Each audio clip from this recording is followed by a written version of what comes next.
Hello बच्चों, आज के इस वीडियो में हम बात करेंगे जेल इलेक्ट्रोफोरेसिस। जेल इलेक्ट्रोफोरेसिस को हम हिंदी में क्या कहते हैं?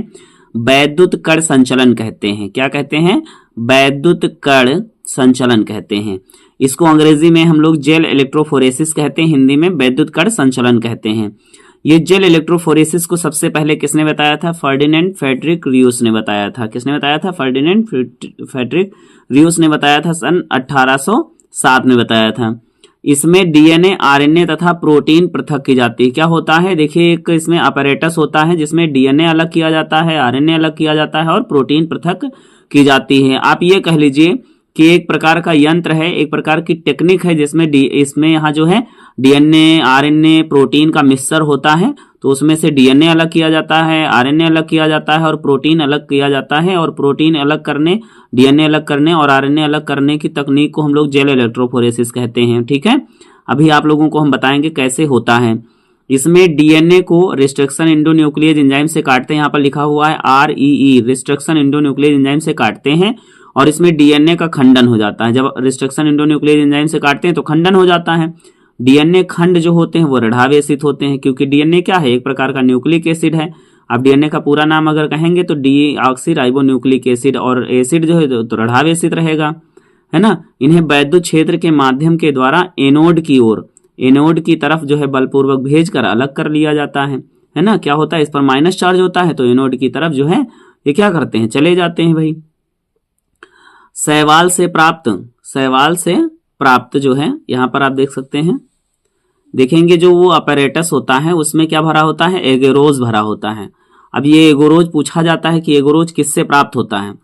तो वैद्युत क्षेत्र के माध्यम के द्वारा एनोड की तरफ बलपूर्वक भेजकर अलग हो जाता है। शैवाल से प्राप्त जो एगेरोज होता है, एगोरोज का प्रयोग माध्यम के रूप में किया जाता है। एगेरोज का प्रयोग कहाँ किया जाता है? माध्यम के रूप में किया जाता है। इस माध्यम में धारा प्रवाहित की जाती है और धारा प्रवाहित करने पर क्या हो जाता है? एगोरोज में छिद्र बन जाते हैं और उन छिद्रों के द्वारा जब डीएनए छोटे होते हैं, छोटे वाले डीएनए जल्दी दौड़ के उस पार चले जाते हैं और जो बड़े बड़े डीएनए होते हैं उस बार फंस जाते हैं। तो छोटे वाले डीएनए दूसरे ध्रुव पर पहुंच जाते हैं। डीएनए का क्या हो जाती है? छटनी हो जाती है। इन खंडों को हम लोग यूवी रेज के द्वारा देखते हैं, आसानी से देखा नहीं जा सकता है। तो इसके लिए क्या करते हैं?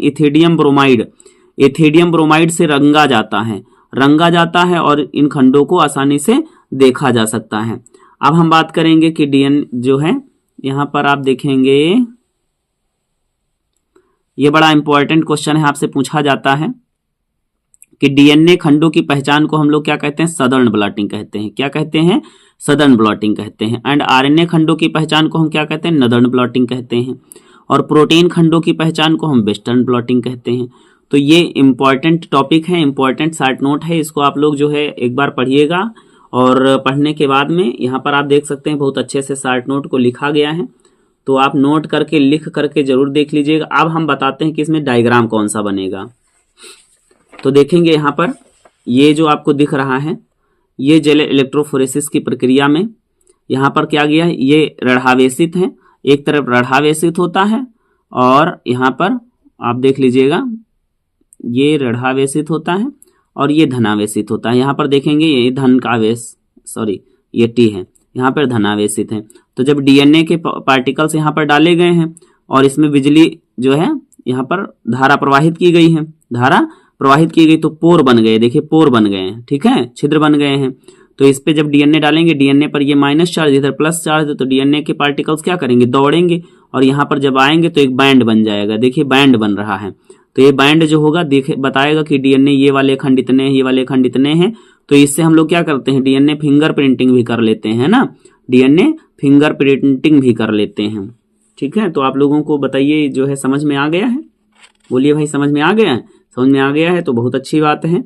आप कमेंट में अपनी राय जरूर दीजिएगा और वीडियो को पूरा देखने के लिए आप सभी लोगों का धन्यवाद। तो फिर मिलते हैं नई जानकारी के साथ, तब तक के लिए bye bye and take care.